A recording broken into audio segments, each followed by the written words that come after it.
Viwe Chilwana. I'm Labika Rawood.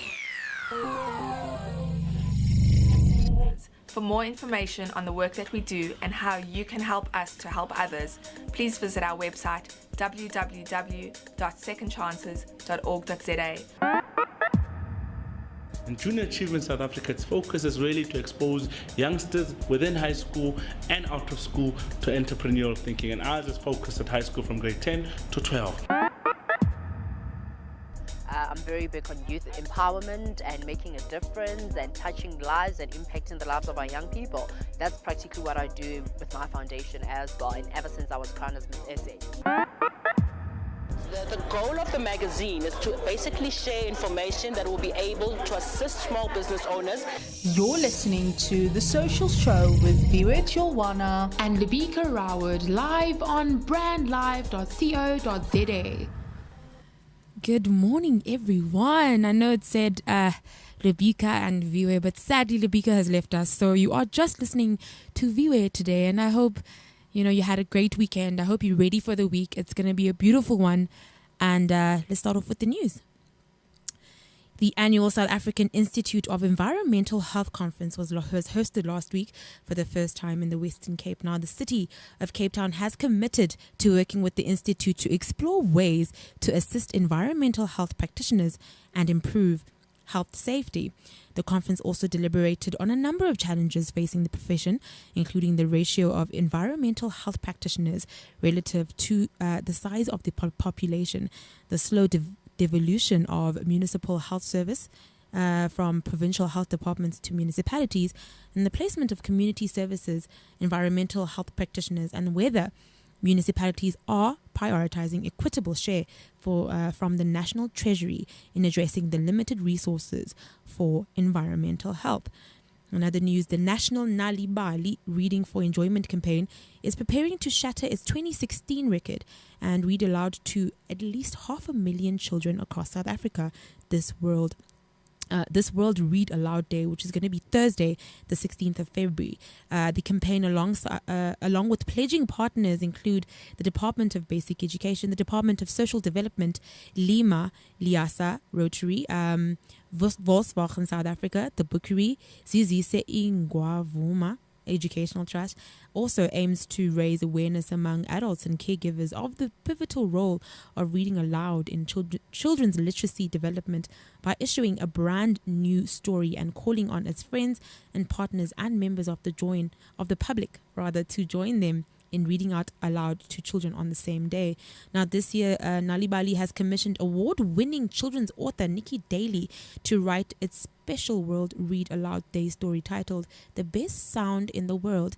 Now, the story has been translated into South Africa's 11 official languages and will be illustrated by Rico. Along the supporting materials, it will be available for free on Nali Bali website, www.nalibali.org, and at www.nalibali.mobi from the 1st of February. So it's already available, and members of the public wishing to join in can also sign up on these sites. Now, the best sound in the world is perfect for reading aloud as it incorporates big words, which are sure to inspire the readers and make their listeners smile. Now, to take part in World Read Aloud Day, you go and fill in the pledge form and access it on, as I said, www.nalibali.org. The Department of, in other news, anyway, big day. The Department of Water and Sanitation is broke, and the critical development is now 4.3 billion in the red, leaving hundreds of contractors unpaid for at least 7 months. Now, senior executives from the National Treasury, the department, and the Key Water Board told City Press and other news agencies a few days ago that the cabinet should be placed under its administration because internal controls, project management and contract management has collapsed. Now, the situation has come so dire that late last year, Finance Minister Mr. Pravin Gordhan had to intervene and speak to Minister Nomvula Mokonyane to discuss the department's deteriorating finances. Now, the cash woes come at a time when Mokonyane's department is facing investigations by both Public Protector Busisiwe Mkhwebane and the Special Investigating Unit, sparked by City Press investigations.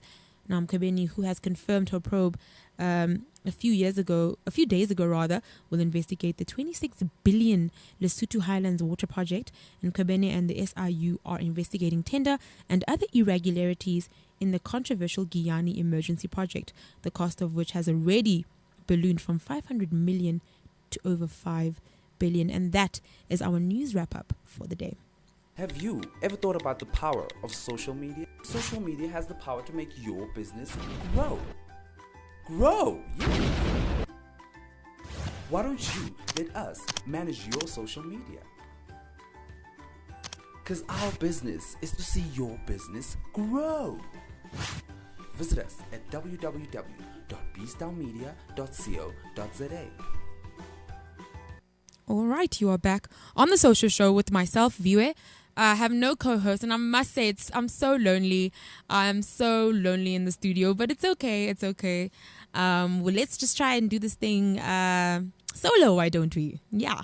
So I know a lot of people are thinking of what they're going to do tomorrow, because it's Valentine's Day, right? And if you are dating or you have somebody in your life, you are obliged to do something, obviously. And a lot of people have said, the campaign comes with a lot of this is basically a money-making scheme, and I kind of agree, because what are you going to do with 10 different colored cards, or what are you going to do with flowers that are probably going to die a week later? I do think there is a money-making element to it, but we have to spread the love. Now, I don't know what you're going to be doing. I don't know what you're going to be trying to do for your person. But I think there's so many other ways in which we can celebrate Valentine's Day. And today on the show, we're just going to talk about a few NGOs that have participated in the day and have tried to share the love in a way that is inclusive of other communities, and also in a way that is really going to change someone's life, or change the environment, or just spread the love in different ways, instead of in the intimate way that a lot of people do. So today we're going to be talking about those NGOs, and the one I actually can think of now is one that's being done in India. In India streets, there are dogs are there's about 30 million stray dogs who struggle to survive every single day, and they often get injured, get hit by vehicles, and kicked or abused by cruel passers-by. And that happens almost in a lot of congested communities, where you find that dogs just are not treated very well. They're just very skinny, they're very malnutritioned, and you don't really know who the owner is, and no one's really taking care of them. So in India, for Valentine's Day, what they do is that the PETA in India actually started it. And what they did is that they encouraged people to show love for animals by, people only eating vegetarian food on Valentine's Day. And also coming out and really taking the dogs, even if you can get them something to eat, if you can get them some water. So people went into the streets and went into the really, really congested areas, and then what they did is that they tried to gather the dogs and give them food and just show them love for the day, just to really encourage people to really treat dogs a little bit better, but also treat animals a little bit better in general. Now, the PETA in India is an NGO for animals and encourages the public to support the sterilization efforts of local NGOs. So they're also trying to maintain the population of dogs. So the more dogs there are that have nowhere to go, the more we have dogs that are suffering. So that's what they did for their Valentine's Day. But another Valentine's campaign that happened in India as well, which I found so interesting, and I think we should actually do it in South Africa. I don't know how internationally recognized it was, is called hashtag Valentine's Rapes Men. Now, in India, there was a campaign that was conducted under the title of Valentine, Rapes Men, and basically it was supported by over 50 NGOs across 25 states and 48 cities. So a lot of people were involved in the project. And what it did is that they wanted to create awareness and enlighten, men about the perils of, not even men, just people in general, about the perils of being trapped in false cases of rape or being raped. There's a thing, a lot of the time you find the issue of false rape charges in the world is something that is not spoken about, something that people don't want to really give light to, because how do you really consciously say someone has or hasn't been raped? Obviously, there's trials and things that you have to go through. But a lot of women have been accused of really falsely accusing people of rape because they want to get out of something, because of any other, a lot of other situations. And I think this was a great initiative because men don't want to talk about it. Men don't want to talk about the fact that there's a lot of that kind of there's a lot of those cases, and a lot of people don't give them enough light. So I really liked what they did on Valentine's Day when they insisted that men, really speak about, false rape cases that they've been through. I mean, the president of the National Coalition for Men, which was behind the campaign, said that, the National Crime Record Bureau statistic revealed in 2014 and 15 that trials were completed over the trials that were completed, there were over 18,000 rape cases, and of these convictions, only 5,000 actually occurred, and the large number accused was over 12,000, and they were acquitted and discharged. And this makes it evident that false rape cases are, really a real threat. They're a real thing, and it's something that we need to talk about, because when you falsely accuse somebody of rape, what you do is that you demean the actual act, because basically you're crying wolf, and when people actually do cry wolf, there's always going to be that air of doubt. So I really like this campaign, and I think it's something that can still be done and should be done more in the world. And in South Africa has very little, and doing my research, I saw very little stuff that's happening in terms of NGOs and Valentine's Day. What are they going to be doing? But I know a few years ago, and this scares me that it was only a few years ago, because this should have been something that happens every single Valentine's Day.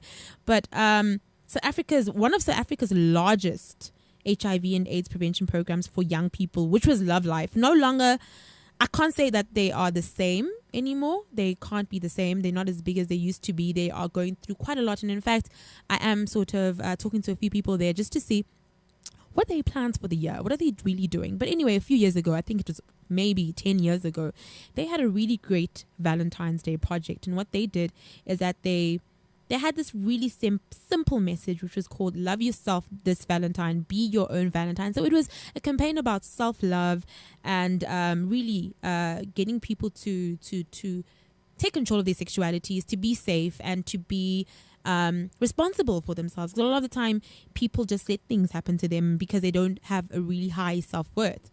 So what they did is that they got a lot of popular names, celebrities like Liquid Deep was there, Hlubi Mboya was there, Pabi Molloy, a lot of YFM and SABC names. And basically what they wanted to do was to really broaden the strategy of self-esteem and self-worth as a necessary building block for creative and complete and connected youth, so that they can be able to navigate themselves socially and structurally and really protect themselves from getting any HIV infections, and supporting Live Life's mission to fight HIV in South Africa through the youth development. And that's what they do. And that was a great campaign, because whenever you have local celebrities and then you have an idea of love and self-worth, it always works together, because celebrities always have that power to really engage people, especially young people, and have the authority to do so. So I really, really think that was an amazing mission, an amazing campaign. It died out though. I don't think it still exists, and I think it's very sad, because just because we're not talking about HIV doesn't mean people aren't affected by it. We're not talking about it enough. Just because we're not, Love Life isn't as Wade used to be, doesn't mean the need for Love Life doesn't exist, right? So I really, really do feel that that was a great campaign, and I really enjoyed it, and I really enjoyed reading about it. I mean, I wasn't there, but I think it's easy, it's quick. I think more NGOs should get into that space of, let's focus the love inward, and let's focus the love with in conjunction to self-worth, because that's where it all starts, right? When people have a really great sense of themselves and think highly of themselves and feel like they're important, they protect themselves. And once you protect yourself, you put yourself out of the risk of contracting any STDs, any STIs if you are with somebody. And remember, Valentine's Day, people are going to be, intimate with their partner. So it's very important that they know the right tactics and the safety measures to whatever it is they're going to be engaging in, A lot of boys are going to be, sweet talking a lot of girls, and a lot of girls will be sweet talking a lot of boys, and a lot of girls will be sweet talking a lot of girls, and so forth. So we really need to have a really important and smart conversation around being sexually liberated, but in a safe manner, in a manner that's not going to destroy your life. And that all stems from, I think, self-love. So I love that campaign, and I hope when Love Life picks themselves up from wherever they are, that they're ignited. Maybe not this year, maybe next year, because I think it's very important. Another one which I really like is actually a brand conscious campaign, and it comes from Lush Cosmetics. And what they did for their Valentines is they had a really amazing LGBTQ inclusive campaign that didn't feel cheap and didn't feel like offensive and pandering and too oversold. And what they did, which was so really amazing, is that they included an LGBTQ person in their campaign. And I hate the fact that we're still talking about it in that way, as if they're like aliens, or like, wow, you included someone. It's really not cool. We really need to speak about them, about the community as part of us. It shouldn't be an issue that there's someone that's LGBTQ in a campaign. But anyway, it was an issue, and it was an issue because they did it in a very good way. And oftentimes, a brand will just include someone as a token, and like they're trying to win inclusivity points with someone, without doing the real work. The real work is to actually integrate it in a way that is natural, and then people don't feel like they're tokens, or they're like they're just gimmicks that just to make the brand look better. And Lush Cosmetics really did an amazing campaign where they didn't re-dramatize queer people, and further they didn't other them. So I really like that campaign, and if you want to see it, you just need to Google it. It's a Valentine's Day campaign with Lush Cosmetics, and they really did an amazing job. And it depicts, basically the campaign is titled A Better Together, and it depicts two same-sex couples simply relaxing in a warm bubble bath, and they're grinning, cuddling, and making bubble noises. It's very cute, and it feels so, I don't want to say normal, but normal is the word that I can use to really explain how it felt. It feels real. It just really worked, and I really hope that more people see how to actually really include and make it a campaign work for your brand, because at the end of the day, Lush Cosmetics is a huge brand, and at the end of the day, as much as it isn't necessarily a social investment story, it is a story of inclusivity and social cohesiveness, and making sure that people are tolerant of other people and aren't going to ostracize or other them. And I think this is one of the greatest brand makeup campaigns for Valentine's Day, because it has such an inclusive tone, and it really worked out well. And again, if you want to see it, it's called the Better Together campaign, and I really liked it. And I think I think it's just refreshing. It's really refreshing to hear about. Also, another thing that really was really big a few years ago, I think in 2012 actually, the Nashua Children's Charity Foundation teamed up with the Majele Community Project, and what they did is that they went to Maponya Mall, and they got the children to go in and just shop for whatever they wanted. And that's how they spent their Valentine's Day. And basically 50 children from the Majele Community Project, alongside the representatives of the Nashua Children's Charity Foundation, and the partners of Jet Stores and Nando's, made the day such a success, because the children just got there and they picked out outfits from the mall's Jet Store, and they also got some really good food after they had a really special lunch party at Nando's. And this was all for their Valentine's campaign. And assisting the children on their shopping spree were some of South Africa's famous faces, including Miss South Africa, at the time Cindy Nell, and heavyweight boxing champion Flo Simba, South African Springbok Butch James, and TV personality Zizo Beda. And basically the Majele Community Project, which was established in 2008, is an organization that looks after 235 children. Among them are orphans, vulnerable children, and child-headed households. And these children received a lunch as well as food parcels for child-headed households from the center. In addition, counseling is also provided, and as well as assistance with the application of birth certificates, identity documents, and disabilities and child support grants.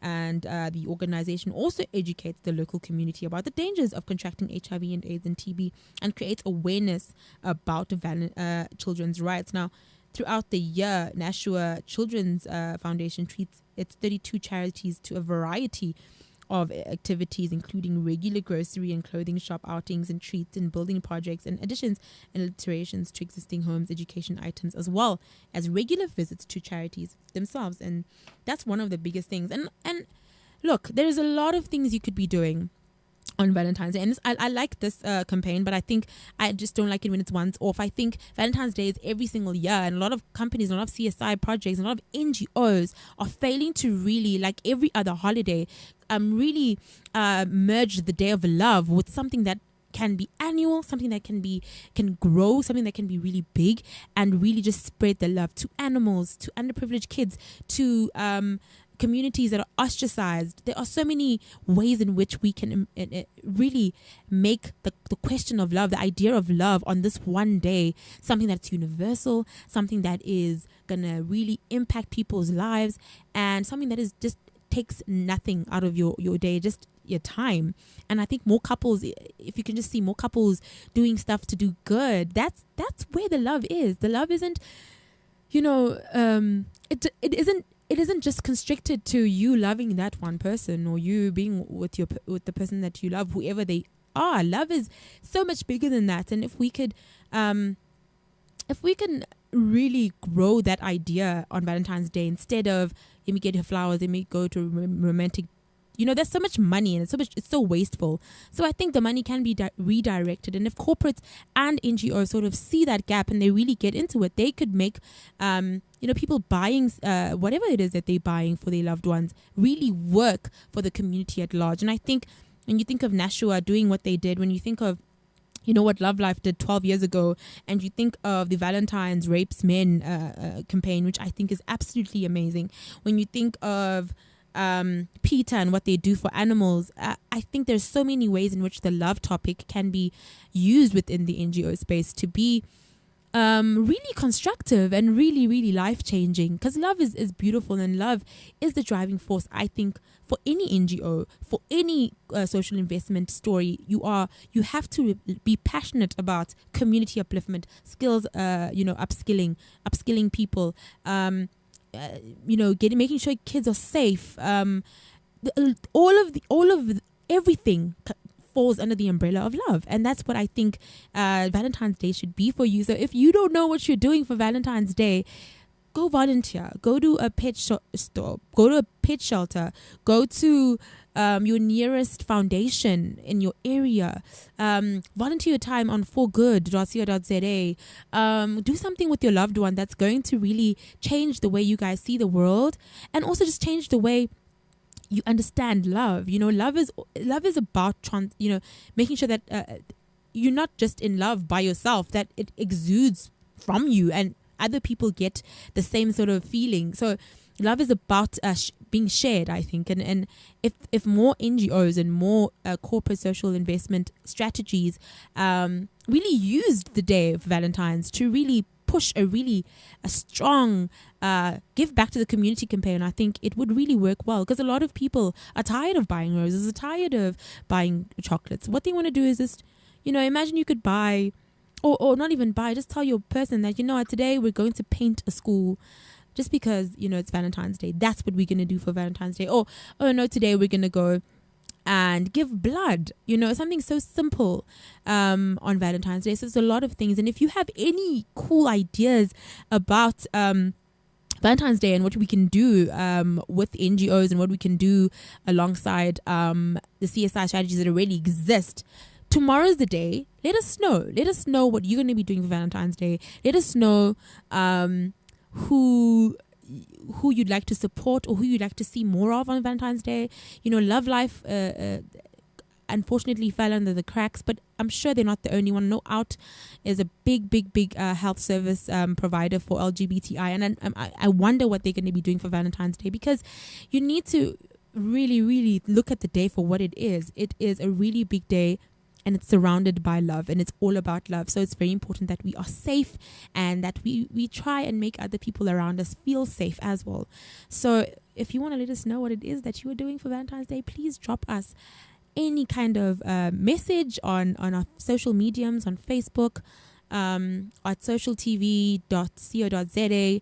You can go on my Instagram handle as well. There's so many ways in which you can talk to me about what you're doing for Valentine's Day. But we're just going to take a short little break, and when we come back, we'll just wrap up the show. Have you ever thought about the power of social media? Social media has the power to make your business grow. Grow! Yeah. Why don't you let us manage your social media? Because our business is to see your business grow. Visit us at www.bstownmedia.co.za. Okay, well, that concludes the day for my first show by myself without my beautiful co-host that I miss so much. I hope you guys enjoyed the show, and I hope you guys really know what you're going to be doing for Valentine's Day. And yeah, that's all from me. I'll see you again tomorrow. Social Show is the only show that gives you updated content on all things CSI. The show will interrogate and report on the latest initiatives that are supported, developed, and initiated by the public and private sector. Hosted by myself, Viwe Cholwana, And me, Lebika Robert, every week from 4 to 5 p.m. Hear it on brandlive.co.za. See it on social-tv.co.za. brandlive.co.za, harnessing the power of talk radio.